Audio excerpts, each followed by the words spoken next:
Hello, everybody. So, We're back. Agents Aftershock. We're on episode 12. I figured new year, new scene. I kind of like these seats, man. I'm not Yeah, gonna lie, they're pretty comfy. We moved shooting of this to my living room for comfortable sake. I've got some good things and bad things about this episode. Mostly, I feel very blech.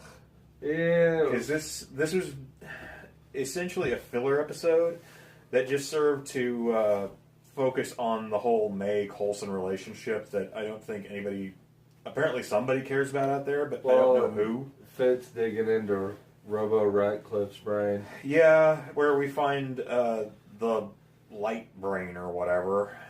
And, we did have a return of the Koenigs. Yes, we did, which I totally forgot they were in here, which I was like, you know what? Always good to see them. Always good to be reminded of Walter Koenig, who... What's Walter Koenig doing now? I don't know. Neither do I. Somebody leave a comment down below of what Walter Koenig's doing. They filled a void, though, that's been answered one of your questions. Remember when Tony Stark was talking about a life model decoy in Avengers? They worked on life model decoy projects. Right. To make more of them, even though there's already fucking 4 of them and a female sister. Yeah, it teased that, and I was like, okay, can we just stop with this? Just either say, yeah, we're a whole bunch of twins, or just have some be LMDs. Whatever. Nobody cares. But, it was good to see Patton Oswalt back again. Yeah. He always adds a certain something to the mixture. I like the new one that was just all anti-S.H.I.E.L.D. Like, you're part of the machine. Yeah, I love how he's the one that they cut to, and it's like, you guys need to wake up, sheeple. Which that is one of my favorite phrases for people to toss out. You're all sheep. It's always fun to see him in this mix because I like Patton Oswalt. I think he's a fun guy. He does whatever he does. He just goes 100% balls to the wall with. He's never holding back anything when he does a part. Especially, I love how they, cut and edit scenes of him. It's like, they did a really good job of going the other way. They did a really good job with him having to be in multiple angles at the same time. You could not, for the way the budget's been slipping on this show a lot, I really expected to see tears where they spliced the scene together, but there was nothing. And I was like, you know what, there's still some professionalism going on. And I think this was something that one of the writers who knows how to write everybody mostly did, and then it's like they had to shove that relationship shit in because everything's going really fine. It's a really great spy episode. Yeah. They kidnap one of the Koenigs, the watchdogs do, and you get the whole shoving him in there with somebody he doesn't know is defected to the other side, i.e. the doctor. Radcliffe. His name's Radcliffe. We've been calling him the Doctor for 9 I don't episodes. care about him. I don't care what his name is. He leaves such a little impression on me every time he comes on screen. I'm just like, oh hi, okay, bye. But yeah, Radcliffe then. So he's locked in a room with Radcliffe, and Radcliffe is trying to be the whole, oh my god, I was afraid for my life because the S.H.I.E.L.D. LMDs went crazy and they were going to blame me, and I turned to help and they betrayed me. And he didn't do that for them, so he's like, screw this, Mars. And so you have that whole prisoner trying to play off of him aspect, which is a really great idea. But it didn't work. Didn't work, which was fine. We finally meet... It was very underwhelming, the guy who's behind it all. Yeah, it's just some dude. I expected, the way they build him up, even in, the scene he's in, he comes in and his face is cloaked in the shadows. He opens this box of vials of liquid, rolls out the surgical instruments, and it's, very cliched, but it's still one of those things that's like, oh, damn, he's going to do some shit to you now. And then he smells an onion and drinks some vodka and smells an onion. Well, there's something to that. It's a chemical reaction. Yeah. No, that wasn't what I had a problem with. It's just, you go through all this trouble of building up this person being there. He's menacing, he's dark, he's shadowy, and it's just some jack off. Yeah, he's not anybody important to the Marvel Universe, and I really think that's a huge wasted opportunity. Get this fucking pillow out of here. And it's a huge wasted opportunity to have introduced somebody that you could have worked with, you could have played with. Yeah, well, also, we get your idea that they may be breaking into a third storyline because we find out his big beef with everything is fucking Coulson. Yeah. He's like, it makes no sense. He thinks Coulson's responsible for all the alien activity on Earth, and it's like, you can't blame one man for this. You get through that, and it's like, do you not understand how a coincidence works? I mean, there are a lot of other people that could have been in those photos. And S.H.I.E.L.D. at the time was a fairly small organization field-wise. Yeah. So it's entirely possible that maybe it's not him. Maybe it's one of the other guys. If I was going after somebody, I'd blame Nick Fury. Exactly. I mean, if you want to blame this somebody for all this shit, had the Tesseract for years. Exactly, and it's like, you have no idea what you're doing. No. And the worst part is, I'm not just saying that at the character, I'm saying that at, like, everybody involved in this. And I hate being that way because there was a lot to this episode that worked really, really well. It delved into the whole idea that torture is not a physical thing, it's a psychological thing. Yeah. The physical aspect is mostly done for sociopaths in show. Very little of torture has to do anything with actually touching you. As a matter of fact, the more they can do without touching you, the better it works. Yeah, the more physical harm they put on you, the more the brain... Right, the more the brain cancels itself out, and eventually the subject will just end up saying whatever you want to hear in order to make the pain stop. So physical torture is null and void. And then they just do that anyway. So it's like, okay, so you have a submarine that can hold an android and hook up a brain-reading machine, and you're just like, I am going to go cut teeth out of little men. Well, he's all about the old ways. And well, the old ways involve psychological torture too. It's just different. Yeah. It's still not having to sit there and go... Which it doesn't look like he tortured him that freaking hard anyway. He comes out and he's like barely bruised, and he's got like a little blood trail on his mouth, and that's it. Well, remember, like, he was gonna go torture him, and then Ada, like, Radcliffe's like, no, we have what we need. I copied his brain. I read everything. I know. Right. And then he's like, no. He's like, I'm gonna go torture it out of him if the answer's the same. And then Ada just whoops the shit out of those two guys. Right. And he's like, you brought it in human? He's like, no, she's a robot, dude. And then way to keep that shit secret. Oh, well, never mind. I'm not going to go torture him. I love how he's just so much more accepting of that than he is of people with mutated powers. It's like, oh, okay, he's not person who was mutated by alien gas. He's just a machine that you made to walk, talk, look, and feel emotional responses like human.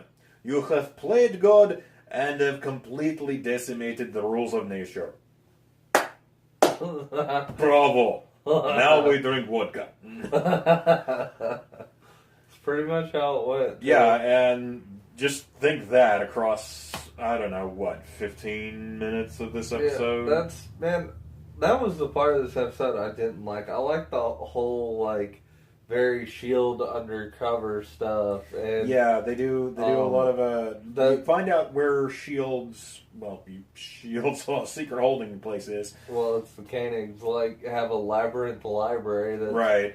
That's kind of cool to, like, think, okay, these couple of agents, like, they work so well together because they're all related. They basically played hot potato with the Darkhold. Right. And then hid it away.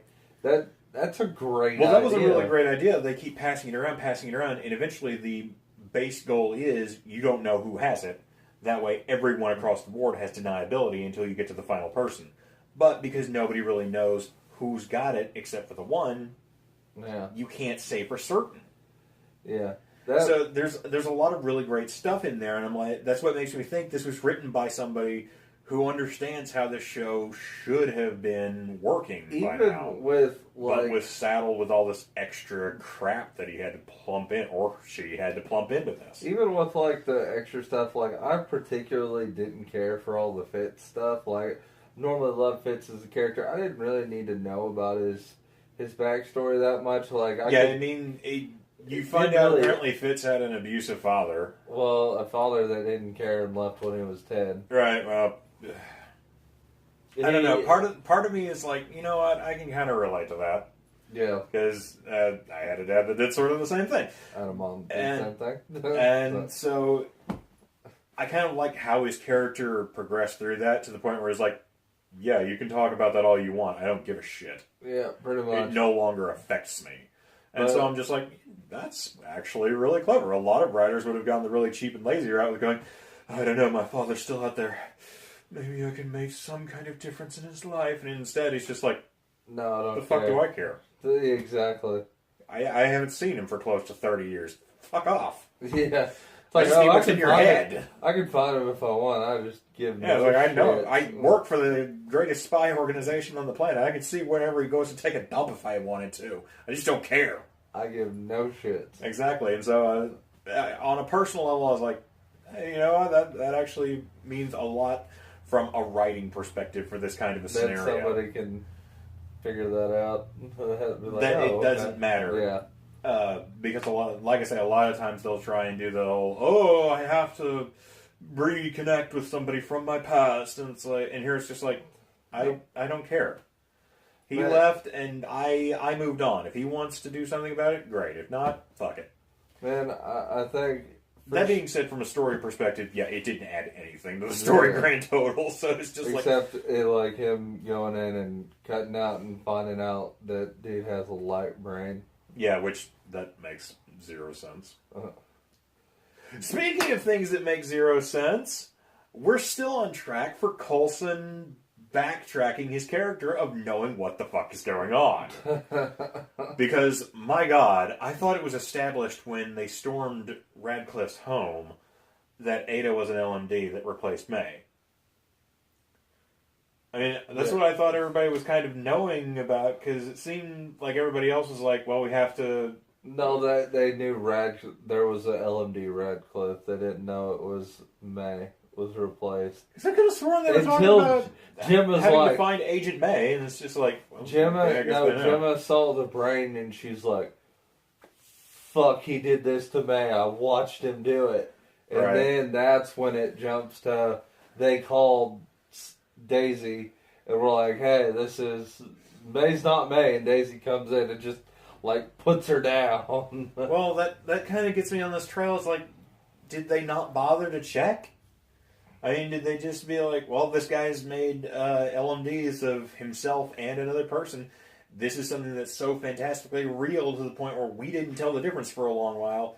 Maybe we should start checking people that have been in contact with this guy. Yeah, the first person I don't think I would have checked Fitz because Fitz is determined to, like, find all these LMDs. Right. But I definitely would have, like, run a scan or something on May. Throw that bitch through a metal detector. All you gotta do is just toss a refrigerator magnet at her, and if it goes, May, you got something you want to tell us there? Pretty much, man. But, or better yet, it causes her to start singing like a folk singer, Futurama style. Luckily, I think we're done with Robo May.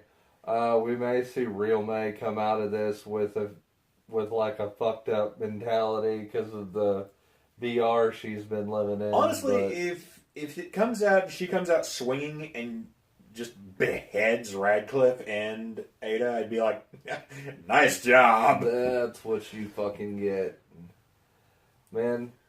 She fucking lightning kicks her head off. Right. We still got Chun-Li. Fucking 10 episodes left. Yeah, I really think this is going to be going for about another 2 episodes because this really feels like it's wrapping up now. Yeah. And then we're going to have another 8 where it culminates in the very final story. And this will... Maybe. I don't Unless know. they really, really pull this off well, I don't see them doing it. But unless they do, I think this might go down as the worst season of S.H.I.E.L.D. yet. Man, I don't know what... maybe Marvel writers are all split up right now because they just announced the cast for 2 more Marvel shows that are about to come out. Well, here's the thing. I kind of touched on it with our last episode that we did, but the Marvel movies and the Marvel TV are 2 completely separate entities for writing staff and who has creative control over it. Yeah. The weirdo recluse who pulled Marvel out of bankruptcy in the 90s still has control, like final control over like the comic books and the TV aspects of it all. Disney essentially owns the movies and, if I'm not mistaken, the video game properties to most of the stuff. Disney has the television rights too. No, they don't. They broadcast them, but they do not have the writing portion. I don't know then. That I found this out, and that's one of the reasons I've not been hopeful about it, because it's taken some of the same traits that it's like, why do we have such good writing with like Daredevil and Luke Cage and all that, but we don't get that? Well, I think that boils down to the fact that or like this is not your standard writing set. B, this is not with Daredevil. You're not governed by the same kinds of rules that most modern television is. You can kind of bend those rules a little more because you're not restricted to guidelines or viewer policies or focus groups or statistics or something like that. And with this, they've got so many people bearing down on them. They've got producers, they've got the focus groups, the Nielsen ratings. They all have to consider these things, and everything tries to push its own little agenda into it. Man, I just hope this doesn't go down the same route Agent Carter, because season 1 of Agent Carter was amazing. Fucking love that season. Dude, season 2 was a snore fest. I couldn't even finish it. Well, nothing happened. That's why. It was so boring. But this makes me fear. There's 2 more Marvel shows. One's going to come out on TV, and the other one's going to come out on Hulu. Really? Yeah, they're doing The Runaways on Hulu, and they're doing Cloak and Dagger on Freeform. And the fact that it's going to be on Freeform, the teen drama channel, I'm so scared for that show. It could very easily go badly. Cloak and Dagger are sort of in that area, though. Yeah. Like, I never really got into them a whole lot as a kid. They just announced who's playing Cloak and Dagger. Dagger's being played by, she used to, a chick named Olivia Holt. She used to be on, like, Disney Channel, and now she's like a Neutrogena I recognize girl. the name. I have no idea who the guy playing Cloak is. Like, I've never seen him in anything. Well, I'll reserve judgment until we actually see that. But I'm hoping that one's for the best. With the Runaways, I don't know how that's going to turn out. Because essentially they're like, kind of like Young Avengers, except they're wild, I guess. Right. Like they're like orphan Young Avengers. I thought they were like an X-Men deal. Kind of, sort of. Well, wouldn't they have like Fox jurisdiction then? No, they're like... Well, if they're being classified as mutants, then... No, they're not. They're superpowers. Like, one was like Kree, the other one...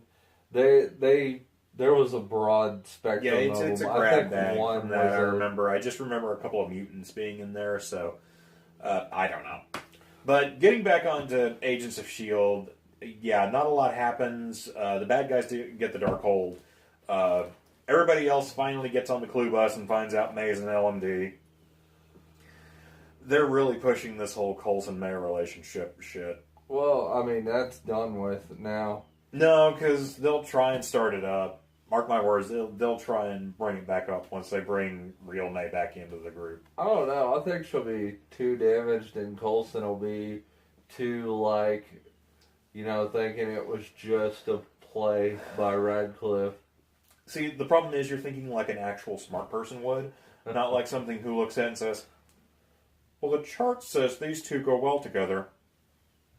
They need to be in a relationship. The chart has spoken! Man. See, that's your big problem. Fuck. You gotta stop thinking like that.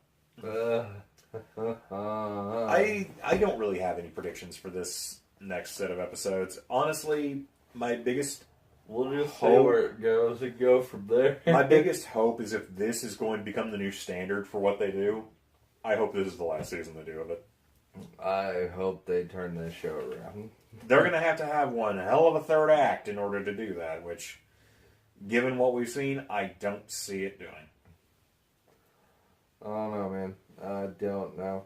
I think something that would be interesting is to see this Russian dude who hates all Inhumans end up accidentally becoming Inhuman somehow and having to deal with his own self-loathing. Oh my god, irony has struck! How did I not see happen? Yep. Oh wait, I am short-sighted idiot, yes. Something like that, man, I don't know. But I guess do you have any predictions, though? Not really. I don't either. Well, like I said, not a lot happened this episode. Sorry we're a little late. Somebody claims to have been feeling under the weather. I was very under the weather. I demand to see doctor's reports. There are none, because I can't afford that. Thanks, Obama. Oh shit, we can't do that anymore. Damn it! Well, until next time, we will see you guys later.